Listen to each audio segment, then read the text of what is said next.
"Shub, I swear, if this nurse doesn't come out in the next minute, I'm going to break that damn door down."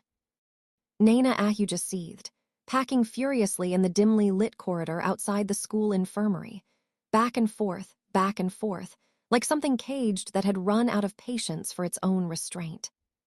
Her hands hadn't left her temples for the last 10 minutes, fingers digging into her scalp as frustration coiled tighter inside her with every second that door stayed shut.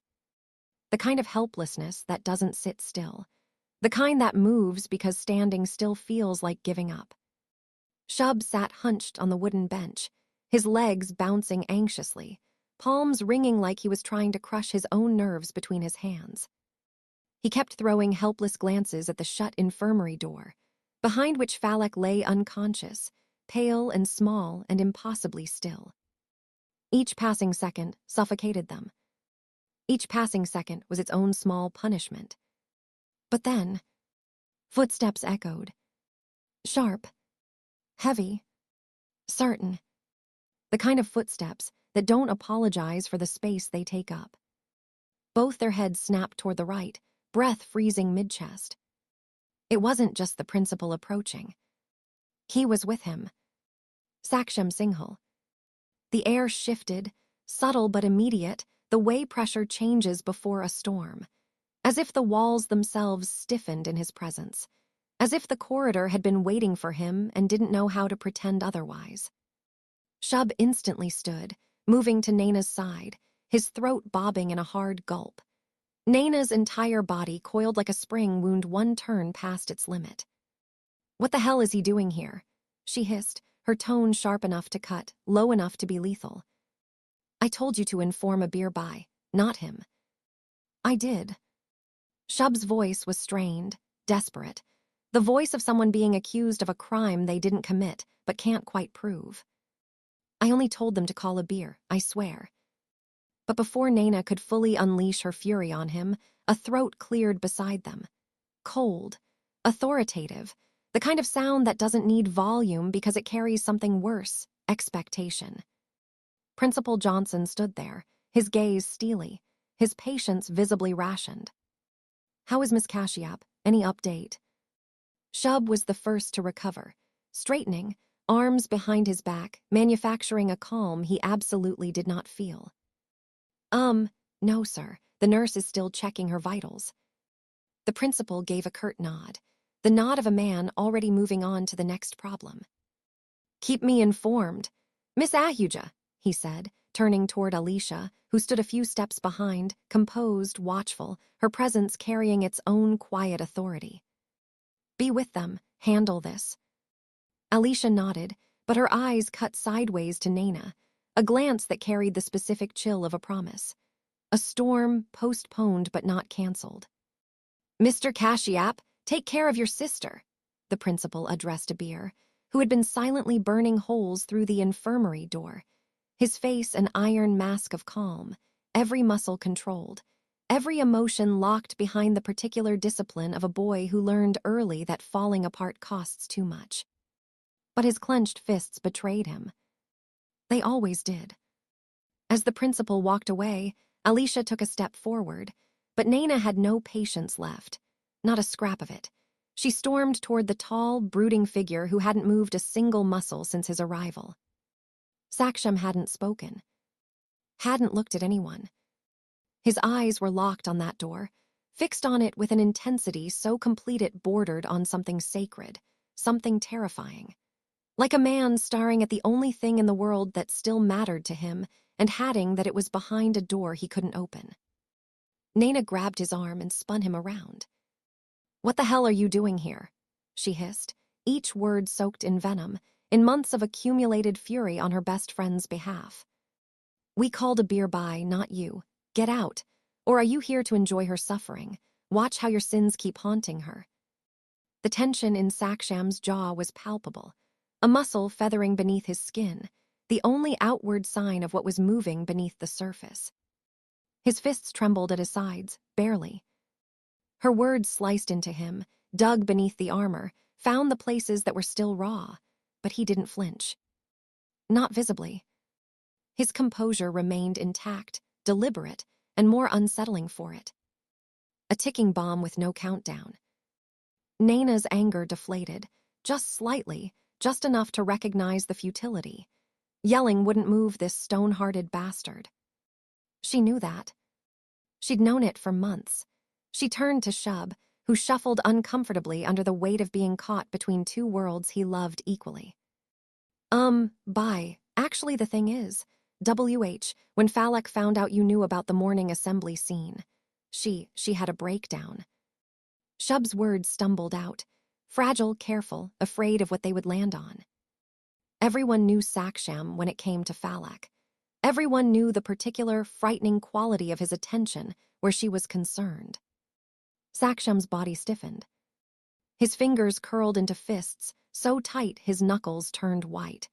The kind of grip that has nowhere to go because the thing causing the pain is not something you can hit.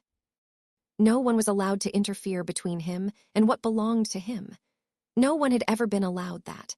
The very concept sat in him like a foreign object, wrong, unbearable, something to be corrected. But the moment Shub's shaky voice spoke of Falak collapsing, at the mere thought of facing him, something in his chest ached with a pain that had no clean name. Something that wasn't just obsession, and wasn't just guilt, and wasn't just love, but was all three at once, tangled into something he'd never learned to carry neatly. And yet, and this was the darkest part, the part he never examined too closely, a twisted satisfaction spread through him at the thought. She still reacted to him. She still felt something. Even if it was fear. Even if it destroyed her to feel it. She still felt. His gaze briefly flickered toward the infirmary window, just in time to catch her fragile silhouette stirring inside. The pale outline of her. The small, quiet shape of the only person who had ever made him feel anything beyond hunger. She was his. Still his. Nothing that had happened between them had changed that. Not in his bones, not where it counted. He opened his mouth to speak. But Abeer stepped in. His hand gripped Saksham's shoulder, firm, deliberate, the grip of a best friend who is also, in this moment, a wall. Not now, bro. She's my sister. She's unwell, please. No drama, not here. Abeer said. His voice was calm, strained calm, the kind stretched thin over something that could snap with the slightest wrong pull. Saksh, Abeer is right. Alicia interjected, her tone leaving no room to argue. She turned sharply to Naina and Shub. And you two, stay silent. Naina will talk about this later, that's a promise. But Bertie, you know what happened. You were there. You know what he did and you're still standing with him. Abeer by it's Falak, not some random girl. Do you want me to send you to your dorm, Naina? The voice was low. Dangerous. It wasn't loud. It never needed to be. Loud was for people who weren't certain they'd be obeyed. Saksham had never had that problem. It silenced everyone. Saksham's eyes were no longer human in that moment. They were flames. Dark and absolute and burning with the particular fury of a man who loves something so violently, he cannot stand anyone else attempting to manage it, direct it, control the space around it. Naina's breath hitched. Shub instinctively reached for her arm, a gentle, protective tug, pulling her back an inch. Even Alicia went still. The corridor felt smaller than it had a moment ago. The tension was suffocating, a living, pressing thing, until the infirmary door creaked open. The nurse stepped out, adjusting her clipboard with the calm efficiency of someone who has learned to exist in the eye of other people's storms. Ms. Kashyap is stable now. You can meet her, but please ensure she eats something proper. Her eyes shifted to Abeer, reading the room, finding its anchor. You're her brother, right?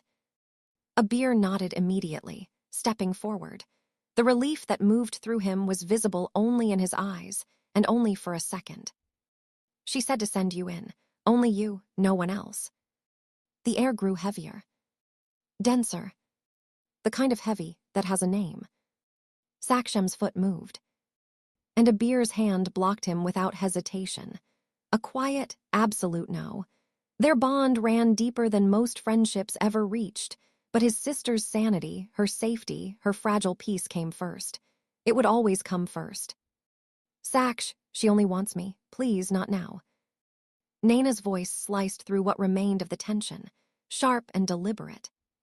She stepped between them, eyes blazing, chin lifted, everything in her posture saying she knew exactly what she was doing and had decided the consequences were worth it. Looks like she's made her choice, and for the last time, leave her alone. Saksham's lips curved. A sinister smirk, slow, cold, and more unsettling than anger could ever be. His towering frame of 65 loomed over her, casting a shadow that swallowed the light and made even Shub shift his weight uncomfortably. He said nothing. He didn't need to. But then, without a word, without giving Naina the satisfaction of a reaction she could name, he turned. His shoulder caught the nearby table as he moved, and it went over with a violent clatter, not quite an accident, not quite deliberate. Something in between. The sound of a man who has contained himself to his absolute limit and found one small, acceptable release. The clatter echoed, long after his footsteps faded down the corridor. Long after he was gone, the air still felt like him. Alicia sighed deeply, the sigh of someone who has been holding the weight of too many people's storms for too long. Her hands settled on her hips. Shub ran both hands through his hair, a groan escaping low in his throat. Saksham and Naina were oil and fire. Their coexistence was not a question of if, but of when, and the when was always now. Inside the infirmary, Abeer stepped inside. And the air changed, quieter, warmer, carrying the particular softness that exists only in rooms where someone you love is hurt, and you've just been allowed close enough to help. There she was. His furball, propped against the headboard, eyes closed, face pale yet delicate, like something made of fine material that had been handled too roughly by a world that didn't know what it was touching. Her hands lay small and still against the white infirmary sheet. He approached softly, the way you approach things that might startle, that might shatter if you're not careful. He sat beside her, and his hand found her hair with the ease of long familiarity, his thumb tracing a slow, gentle arc against her temple. "Hey, furball." His voice was low, warm, and careful, laced with the specific tenderness that only exists between siblings who have chosen each other over and over in a world that kept trying to separate them. He pressed a kiss to her forehead, soft, certain. Falak's eyelids fluttered open, slowly, like someone surfacing from very deep water. Her gaze found his face first, the way it always did, the way it had since they were small and he was the first thing she looked for in any room. But then her eyes darted toward the door, and her breathing quickened. "He's not coming in, baby. I won't let him," Abeer said immediately, quietly, firmly, following her gaze. His heart clenched, seeing her this way. Small. Scared. Reduced by the mere proximity of a name to something this fragile. His little sister, who had once been fearless, who had once laughed so freely it filled entire rooms, reduced to watching doors. "Bye, I'm sorry," she whispered, her voice so small it barely made it past her lips. Abeer's heart shattered, not cracked, shattered. "Hey, furball, being naughty is fine sometimes.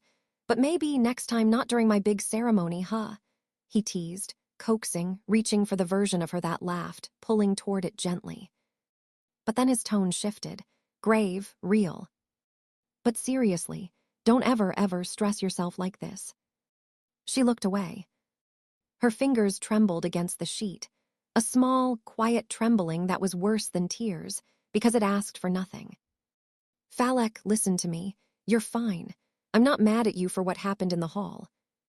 "But you are mad at me," she mumbled, defeated, the words flat, already certain of the answer before she'd finished asking. Abeer sighed. The sigh of a brother who would carry her guilt for her if he could figure out how. He lifted her palm to his lips, a gesture so simple and so full it didn't need explaining. "I'm mad because the nurse told me you fainted from stress and lack of nutrition. Furball, that's not acceptable. You're my responsibility. If you don't take care of yourself, you're killing me too." Before she could respond, The door swung open. Naina barged in the way she always did, without warning, without apology, with all of herself at once. Because she thinks she's fat, that's why. She's starving herself to fit into those sick standards of beauty. Can you believe it? Naina's frustration overflowed, her hands flying in animated, helpless anger. The anger of someone who loves you and cannot understand why you can't see what they see when they look at you. Alicia and Shub entered behind her, but Alicia's eyes went immediately to Falak and stayed there, softening, filling with something that had nothing to do with the composed, commanding girl she was in every other room. She could see through the mask. She always could. She had been there, that day. The day that split Falak's life into a before and an after. She had witnessed it. The mistake. The sin. The moment Falak's world had been shattered by the hands she had trusted. Alicia's heart broke all over again, the way it did every time she looked at Falak and saw the ghost of the girl she used to be. She stepped to Falak's bedside and placed a hand on her arm, gentle, steady, an anchor. Falak's watery eyes shot up, pleading and breaking and asking for something she didn't have words for. Guys, get her something to eat. Now, healthy food only, no arguments. Alicia's voice left no room for discussion. It never did. Shub tugged Naina's hand, and they slipped out, leaving behind a room that felt like an emotional battlefield where the war had already been fought, and everyone was still counting the casualties. They called me ugly and fat. Falak's voice cracked, small and exposed, the words landing in the quiet like broken glass. Her small frame trembled, not from cold. Abeer closed his eyes. One slow breath in. His rage simmered beneath the surface, low and hot and controlled only because she was in the room, and she needed something other than his fury right now. These were his so-called friends, the people he had laughed with, trusted, and called family, and they had taken those same hands and carved their cruelty into his little sister's sense of self. Alicia sat beside Falak and pulled her in, arms tight, the hug of someone who has no words adequate to the moment and knows it. You know why we love you, Furball, not because of your face or your figure, but because of this, she said, pressing 2 fingers gently over Falak's heart. You're pure, kind, selfless. That's rare in a world like this.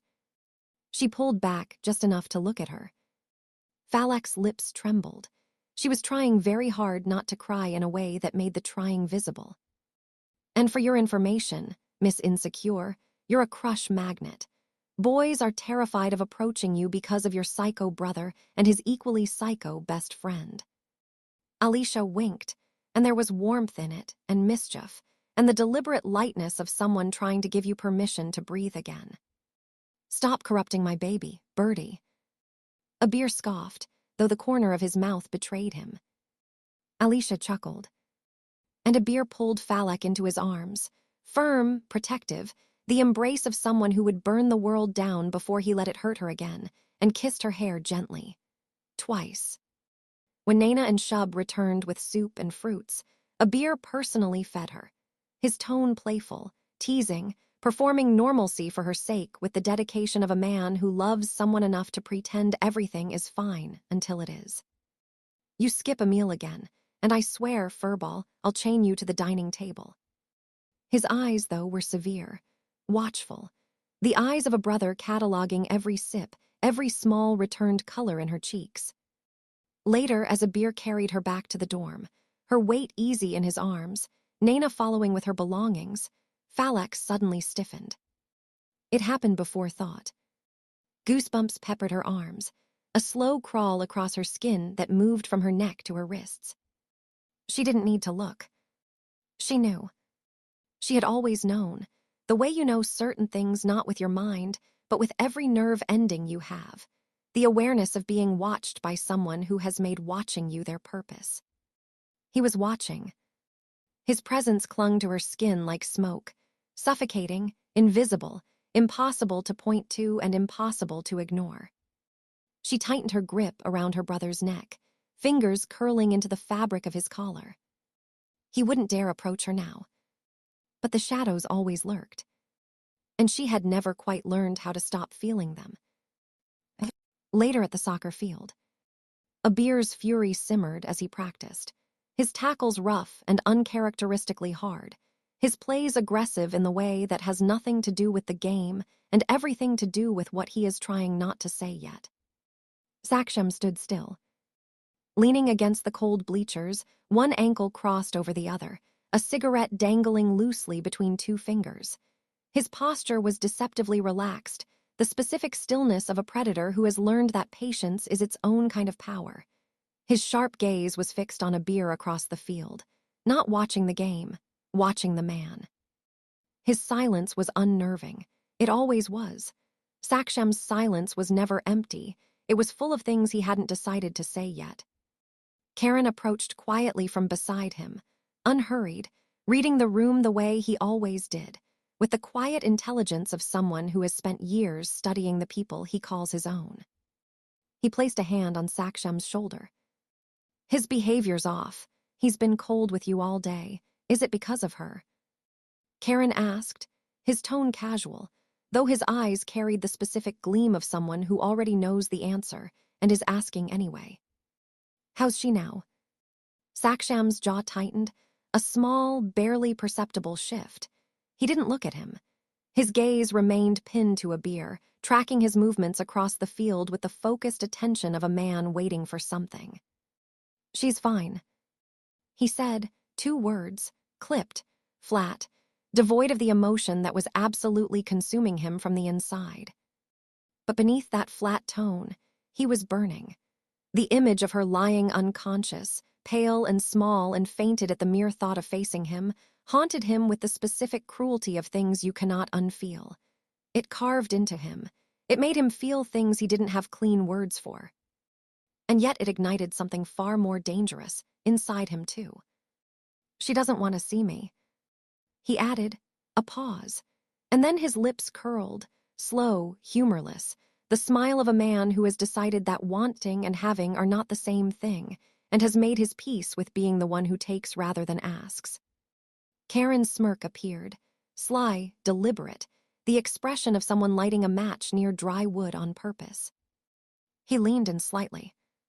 It's not really her choice whether she wants to see you or not, is it? Has she realized that yet? That was the spark. That was all it took. Saksham's lips twisted into a slow, menacing smirk, the kind that doesn't reach the eyes because the eyes are already somewhere else entirely, already 3 moves ahead. He brought the cigarette to his lips, inhaling deeply, a long, deliberate pull, his obsidian eyes darkening to something that had no business being called a color, something deeper than that, something that lived past the point where light could reach. He exhaled. The smoke curled around him, lazy, unhurried, like a crown made of something sinful. No, he said. The word was barely above a whisper, but it filled the space completely. She never had a choice. A pause. Deliberate. The pause of a man who says the next thing because he believes it in his marrow. She doesn't have a choice. His voice dropped further, lower, rougher, laced with a possessiveness so raw, so absolute, it could have etched itself into stone. And she never will. Because she was his. She is his. And she will always, only entirely, irrevocably, be his. No matter how far she ran.